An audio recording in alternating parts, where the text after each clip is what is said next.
Welcome to part 9, our final part for the Holiday Baubles Crochet Along.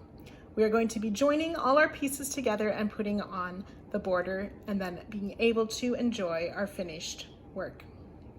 Now just a note about blocking before we begin. Some of my large squares don't seem to be quite flat. I have found as I was joining my panels together, my squares together, that worked its way out as I joined them together. If you prefer, you may block your squares. You may wish to do that before you do the join together if you really want to make sure they're all the exact same size and flatness. Like I said, mine tended to lay flat and even after I joined my pieces together. So that's a personal preference. Some of you may wish to wait until the very end and block the entire blanket at that point. We're going to join our squares together to form panels. So you first want to lay out your ornament squares, and they are numbered here. So week 1 are in these places, week 2, and so on.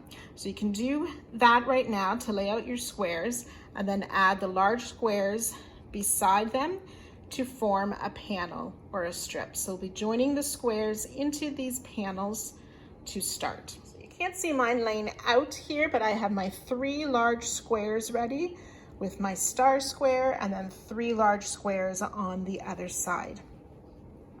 So if you remembered when we fastened off our squares, we left a long tail for joining. We're going to be using those tails now to join our pieces together. If you forgot and cut your yarn shorter, you can just add a new piece of yarn to do this join. And I'm going to show you just a couple methods of doing it. So the written pattern tells us to use a whip stitch join. So that's putting the long tail, threading it through a darning needle and sewing our squares together. I'm also going to show you how I do it with a slip stitch join and a crochet hook. So our first step is taking our square, and I'm going to be showing you on the star square.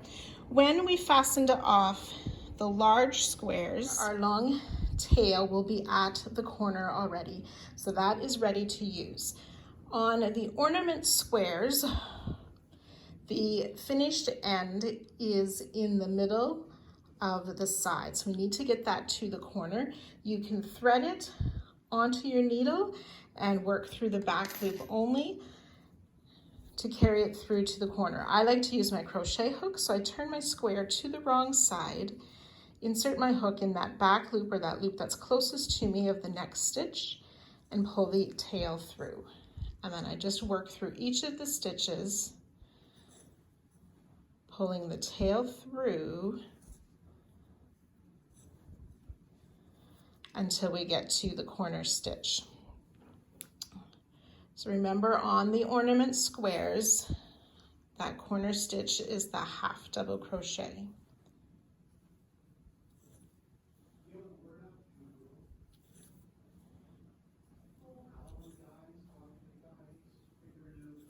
So that's the single crochet in the corner, and this next one is my corner stitch, the half double crochet. So now my long end is in place, ready to sew to the adjoining square. So when we sew our squares together, you can do it a couple different ways. So some people like to keep the right sides together and have the squares just touching each other on a counter or table. If I were doing that, I would likely move them this direction and then thread your needle with your long tail.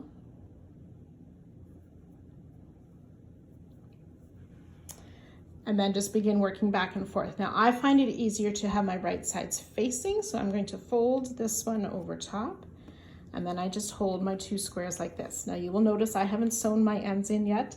When I work videos, I don't sew my ends until I'm finished in case I need to go back and fix something, but you will find this much easier to have your ends sewn in. So we're just going to go from our corner stitch on the ornament square through to the corner stitch on the large square. Now you can either work, you're going to work through each of the next stitches. You can work through both loops, which will make a little tighter of a join as you sew together. So I'll just do a few working through both loops, starting with the square, the ornament square on top and the large square back behind. I'll do one more here, then I'll just open this up so you can see what that looks like. So it's a very snug join. You don't see any seam as we've joined those together. Or if you prefer, you can go through just one loop. So I would take the back loop, which is the loop closest to me on this top square, and the back loop, the one farthest from me, on the next square. I'll work a few stitches like that for you to see that join. So just each stitch, matching the stitches up from the front and the back square and sewing those together. So if I open that up, you can now see you can sort of see the seam. Depending on how tight you make those stitches, those top loops then form sort of like a little bit of a ridge in between. So it's however you prefer to work that join. Since we're using the same color, it doesn't matter. We don't see a different color with our join, so you're welcome to do that whichever way you prefer, either tighter together working through both loops or working just those back loops. So you want to make sure it's fairly snug, particularly if you're working back loops only, so that join isn't spread apart too far, but not too tight that it pulls your work. You've worked all the way down the square. You'll just want to go through that half double crochet again and the corner space on the large square. And then I like to put my needle through the loop just to make a knot.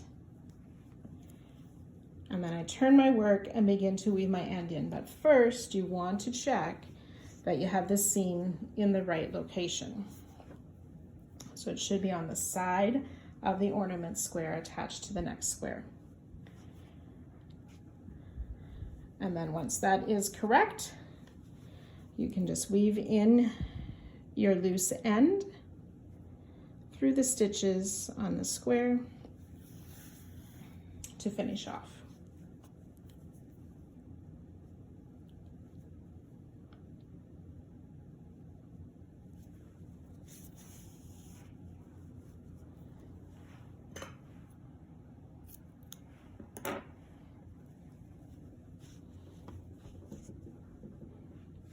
And then you would just continue to join your squares together for those entire panels. Okay, so I was working with panel 1 here. So I need to make sure I'm joining those 3 large squares plus square 8 and 3 more large squares. And you'll work your way through all of the panels, joining the sides of the squares together. You will notice that some panels have 6 blocks and some panels have 7 blocks.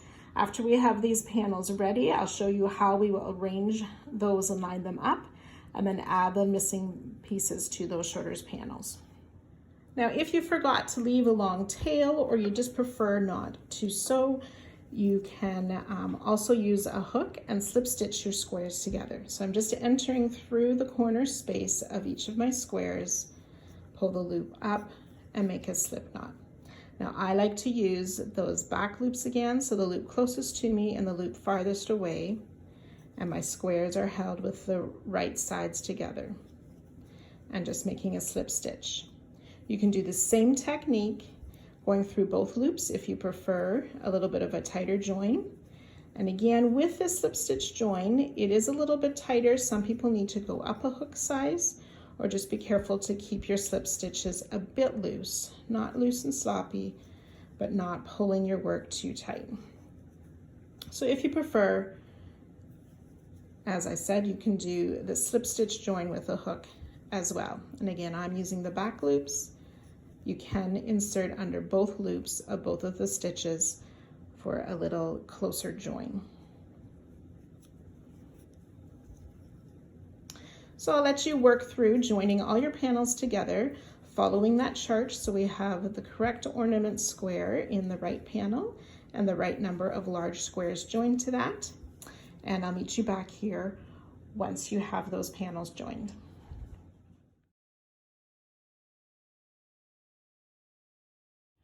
So when you've made all your panels, you will want to lay them out that the center of each panel is staggered from the one before.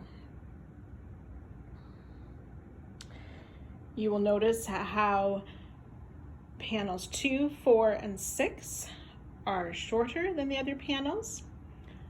On panel 4 and 6, I've already added what are called the extensions to help them be the same length as the other panels.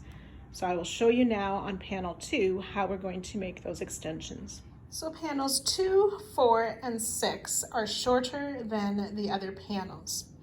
When we place them together, we need to make these little extensions at either end of panels 2, 4, and 6. So that they are the same length as all our other panels before we can join our panels together. So to work the extensions, on this side of the panel, we will join our yarn with the right side facing and work across this end in rows. And then on the other end of the panel, we'll join at this corner with right side facing and work the rows back and forth there.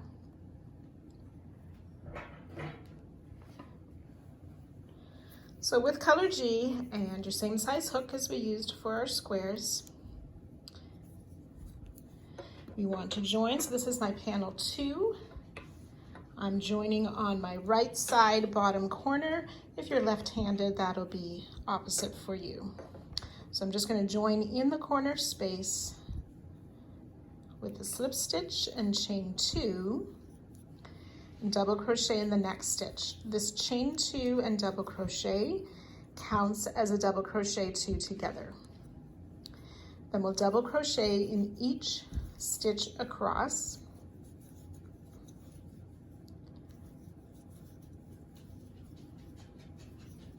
Until the stitch just before the next corner, and I'll meet you at that point.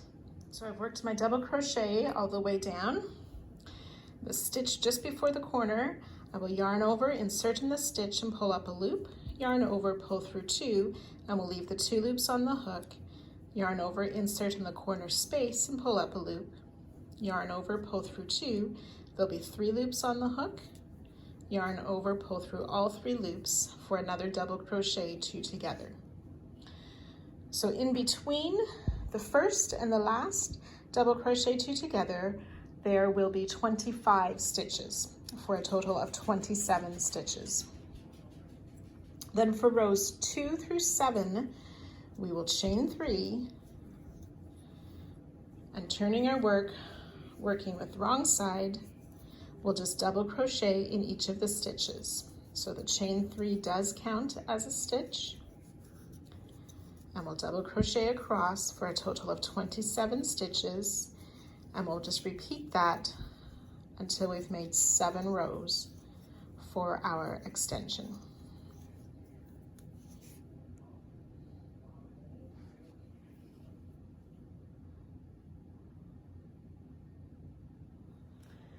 So we have 7 rows then of double crochet for the extension, 27 double crochet per row. So you want to make sure you work this on both ends of panels 2, 4, and 6, and I'll meet you then. Now just a tip for you, try to pay attention to your tension, that you're working with the same tension as you used for the squares. It's easy working these double crochet rows back and forth to get a bit looser as we work, and then it's too big for what we need. So just watch your tension carefully on this section. So when we have completed all of the extensions, it's time to join our panels together. So we'll use the same method as we did when we joined the squares, working on the wrong side. Now you may find it helpful to place stitch markers where they join. You want the seam of these squares to be in the middle of this next square and this seam in the middle of this square. So you may want to use some stitch markers to mark those places so it lines up evenly as you join these together. So you can go ahead and join all panels, and I'll meet you then.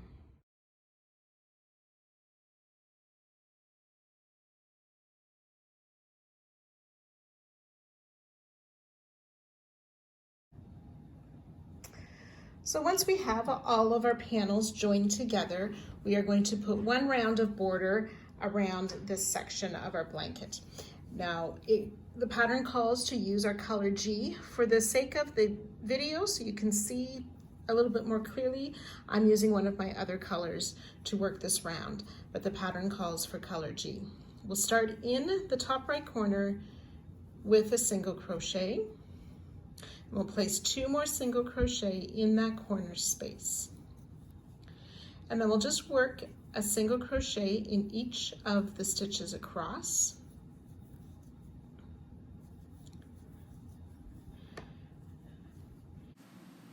Place 1 single crochet in each chain space as well.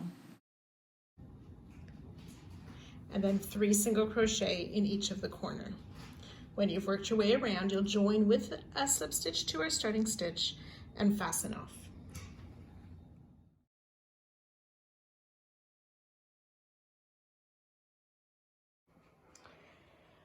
So now we're going to switch to working with our smaller squares for a bit.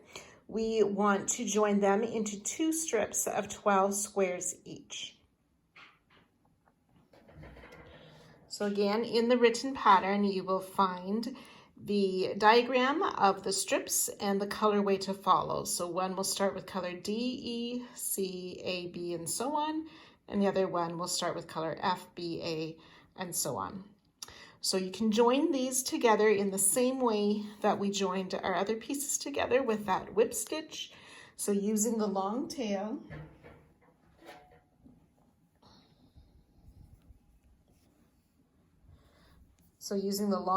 of each of the squares to join it to the next square in the same way that we did our other squares, and following that chart in the written pattern of which colors go against each. So you can go ahead and make those 2 strips now.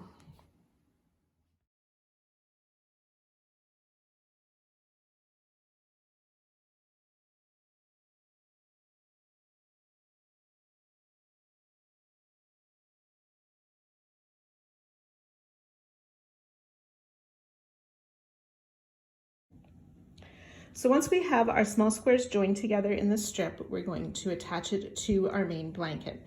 So I am working across the bottom of my blanket right now, and I have my strip laid out in the correct order of the squares as they're to be placed along the bottom, following that chart that I showed you earlier.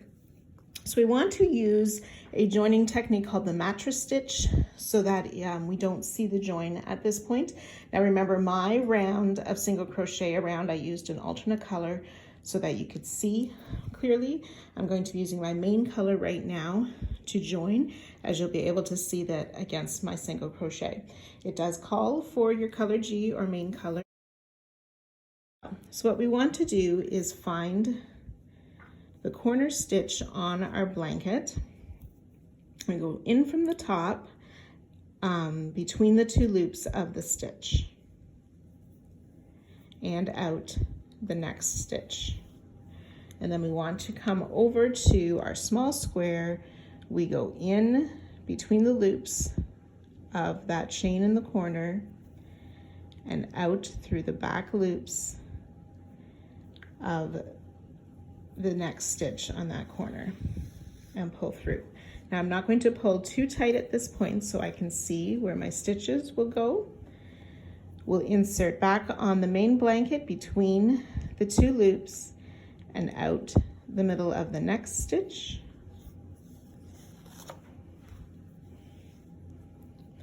And then back over to your small square. And again, I'm going to go between the 2 loops of the stitch and then out the next. Sorry, I need to insert in the same stitch that we used before and out the next stitch and pull through. And we're just going to keep going back and forth between the pieces in this manner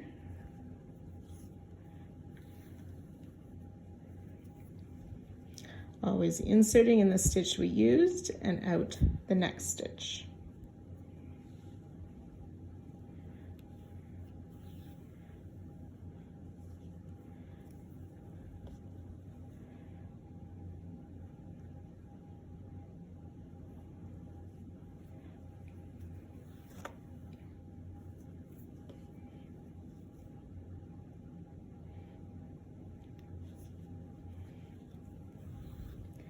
And then every so often, after you've done several stitches, you can tighten up those stitches. And then as you can see, once we tighten up the stitches, you will not see our joining color. It'll be a nice clean join. So you can go ahead and work that all the way through. There are many different tutorials of the mattress stitch. If you need further help with that, please look those up. And we can join the bottom strip and the top strip, and I'll meet you back here after those are joined. Now, if you prefer, you can crochet these strips to the blanket as well. I've put my right sides together, making sure that my strip along the bottom is in the right order and sequence of those small squares. You would want to use the color of the single crochet border round of the main blanket, which would be color G. Again, I used a different color. So you go through the chain 2 loop, you'll want to find that middle or center single crochet of the corner of the main blanket, and you're going to go through both loops this time and make a slip stitch. You don't want to pull the slip stitch too tightly, and again through both loops of both the square and the blanket, and make a loose slip stitch, or go up a hook size so you're not working too tightly. I'll do a few more stitches and then I'll show you how this join will look. It won't be quite as clean of a join as if you used the mattress stitch.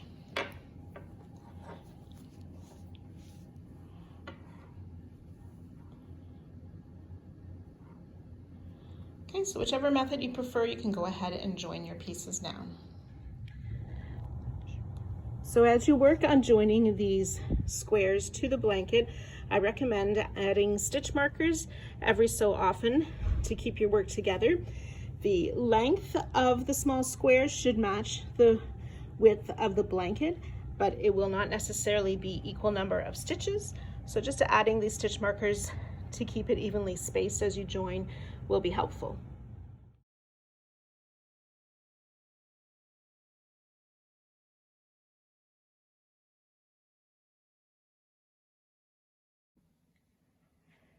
Now that we have our small squares joined to our main blanket, we are ready for the final section of this blanket and ready to enjoy our holiday baubles. We're going to use color A. We'll be working a 2-round border of simple single crochet. So you can join in any corner. I'm going to be doing the top right of mine. For those left-handeds, that will be reversed. So insert in that corner space, pull up a loop, and make a single crochet to start round 1 of the border.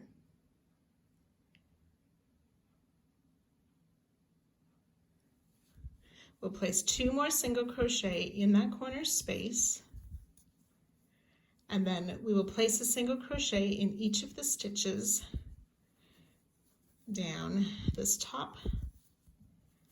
And when we get to the chain 2 corner spaces of those small squares, we'll just place 1 single crochet in each of those spaces as well.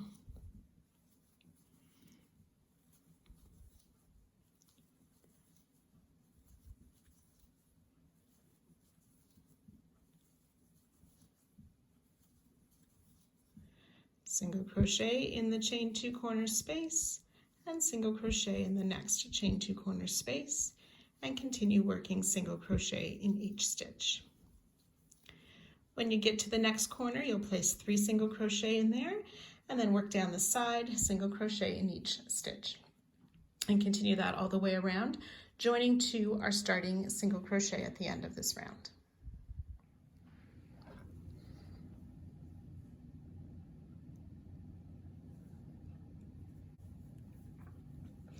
Round 2 then, we will chain 1 where we joined, single crochet in that same stitch. Then in the next stitch, which should be the middle or the corner stitch of that group of 3, we will place 3 single crochet. 1, 2, and 3. And then we'll just work a single crochet in each of the stitches down all 4 sides with those 3 single crochet in the corner stitch. Once you've worked your way around, join 2 our starting stitch and fasten off and enjoy.